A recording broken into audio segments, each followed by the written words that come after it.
Hello? Hey, how many times do I have to tell you? Keep the noise down when you open and close the door. What? I'm sorry. Was it really that loud? If it wasn't, I wouldn't be calling, would I? Seriously? How many times do I need to repeat myself? The call was abruptly ended. Despite the brief exchange, it was utterly draining. How many times had I had this same conversation with our next door neighbor? My family and I aren't trying to be loud. My name is Leone, 37 years old. I work in sales administration for a medical equipment company. My husband Larry is on a solo assignment overseas, so it's just my 13-year-old son Steve and me at home. We live in an older apartment, but the location is great, so we love it. But there's one recent problem. A woman who moved in next door keeps lodging complaints against us. Even this weekend, the doorbell rang repeatedly, and I approached it with trepidation. How many times do I need to tell you to be quiet when you open and close the door? I'm really sorry. I wasn't trying to slam it.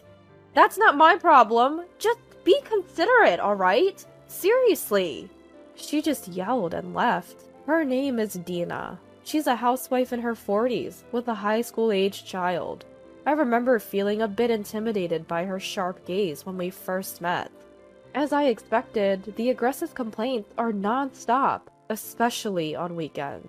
I told you not to stomp around in your apartment, it's so disruptive. I'm sorry, I'll be more careful. Come on, it's not just you living here. I genuinely believe we aren't causing any noise disturbances. Of course, my son Steve is a quiet kid, probably even quieter than the other units. In reality, I secretly think Dina's place is way more of a nuisance. Her high school-aged daughter, Vivian, loves blasting her music, and the sound leaks terribly. Even Dina's phone conversations are so loud they penetrate our walls, yet they turn a blind eye to their noise, while always pointing fingers at us. Especially in an old apartment, it's essential to be considerate of each other. It's bad enough when she rings the doorbell, but it's genuinely terrifying when she bangs on our front door. Your conversation is too loud. Please lower your voice. Yes, I'll be careful. Sorry. You know my legs are bad. It's already a hassle just to come out here. I see.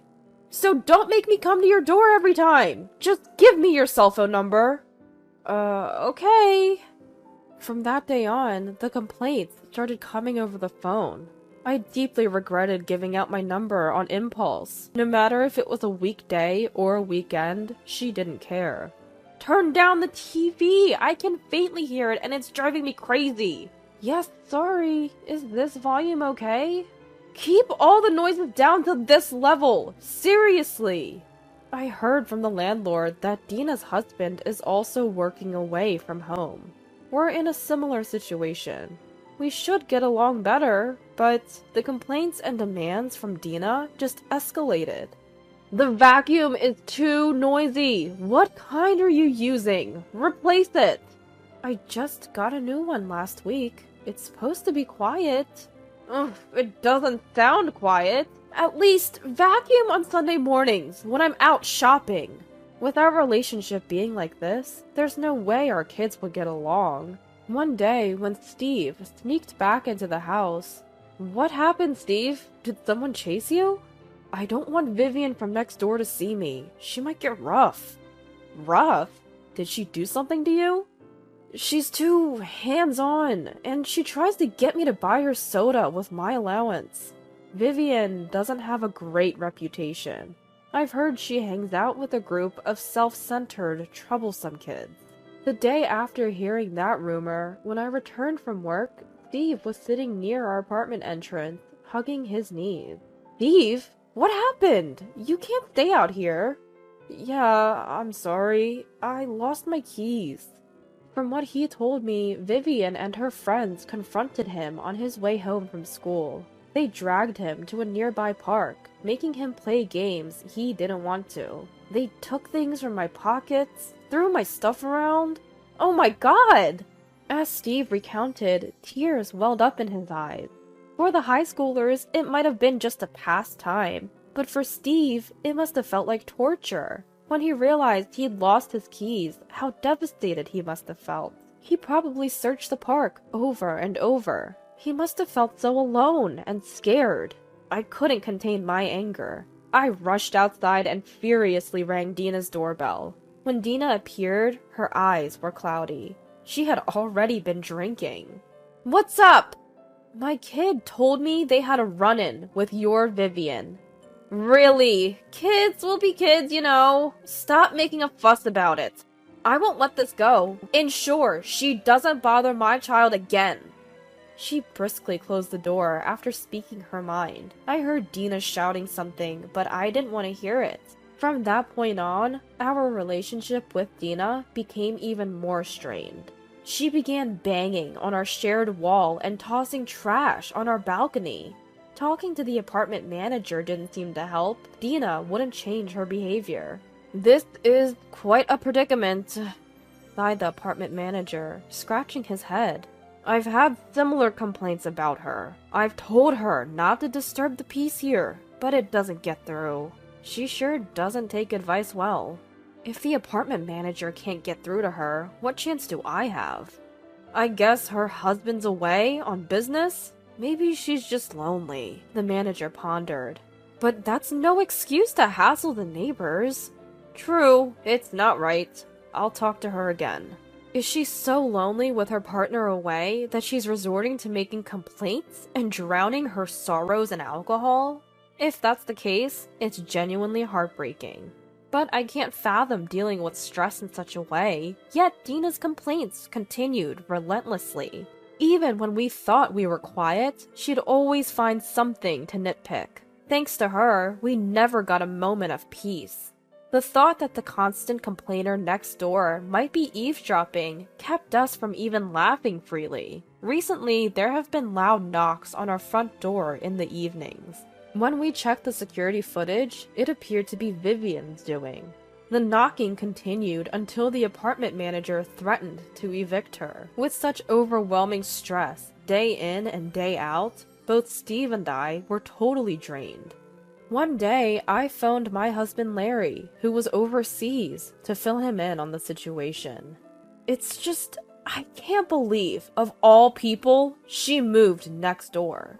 Is that what's been happening? How about Steve? Any more issues with the girl next door? I think it's better now. Probably thanks to the apartment manager laying down the law. We've told Steve to consult the property manager in emergencies, like if he loses his key. I felt guilty burdening Larry with this while he was on a work trip abroad. Being away, he might worry even more, but I had to share my feelings. I felt like I'd fall apart if I didn't talk to someone. That's when Larry spoke up. "If you're feeling down, maybe you should take a break to de-stress." "De-stress? My business trip will be over soon, right? Work's been easing up. I have some free time now." "Are you suggesting?" "Yeah. What do you think? It's a great place here." A few days after that conversation, my cell phone rang. It was from Dina. I wondered what was going on and answered. "Hey! How many times do I have to tell you? The noise from the kids is too loud! Do something about it!" "What? Kids?" "Yes! Think about the neighbors! Fix this, now!" Dina sounded slurred, probably drunk. She kept shouting without really hearing me. Trying to calm her down and get her to focus was a challenge. "Please listen. I'm currently abroad with my child." "What?" "I'll hang up for a moment and contact the apartment manager." Panicking, imagining the worst, my hands trembled as I operated my phone. Fortunately, the apartment manager answered right away. "Hello? Oh yes, it's about apartment 302. Yes, that's right. Maybe..." The apartment manager had noticed something odd about my place almost at the same time I did. He found it strange that the lights were on even though I was supposed to be on a trip. He assured me he'd call back once he figured things out. About 30 minutes later, the news from the apartment manager was pretty much as I feared. The apartment was swarming with police officers, and we had no choice but to return home immediately. When my child and I arrived back at the apartment, both the apartment manager and Dina were there to greet us. Dina looked utterly defeated. "I'm so sorry for what my daughter did." Right. It was Vivian and her friends who had broken into our apartment and created chaos while we were away. After Steve had been harassed by Vivian and her crew, he realized he lost his key. Turns out Vivian had stealthily taken the key from Steve's belongings. Sometime after that, Vivian got wind that we'd be away from our apartment for a long time. She might have overheard my conversation with the apartment manager. Seeing us leave for our trip, she and her friends seized the opportunity to sneak in. They partied so hard that eventually a police officer had to step in. Our apartment was a mess. Vases and mirrors were shattered, wallpaper torn, and graffiti was everywhere. There were discarded candy wrappers, instant noodle cups, juice cartons, and plastic bottles all over. The police officer had instructed that everything be left as it was until we returned. Seeing the state of the apartment, forgiveness wasn't an easy option. Regardless of it being a child's mischief, there were clear boundaries crossed. "I'm so sorry. I'll help clean up." "Thank you. I'll pitch in too." We immediately began tidying up. Apart from essential communication, I hardly spoke to Dina. I wasn't the kind to get chummy after such an incident. She sensed that and focused solely on cleaning. After a while, the parents of the other kids who had trespassed along with Vivian arrived.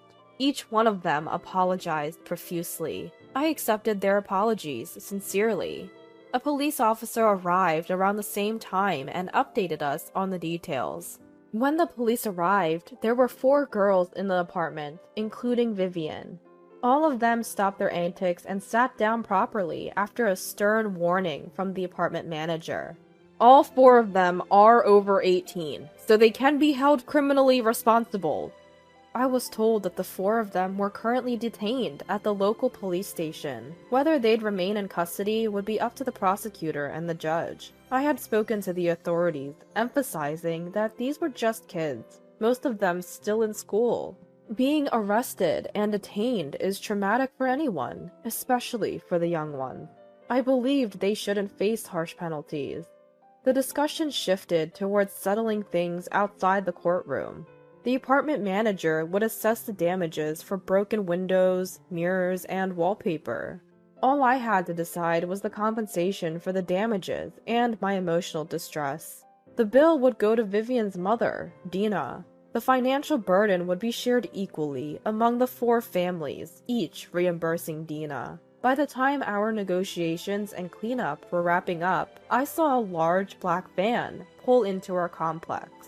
A tall, imposing man and Vivian stepped out. Could it be?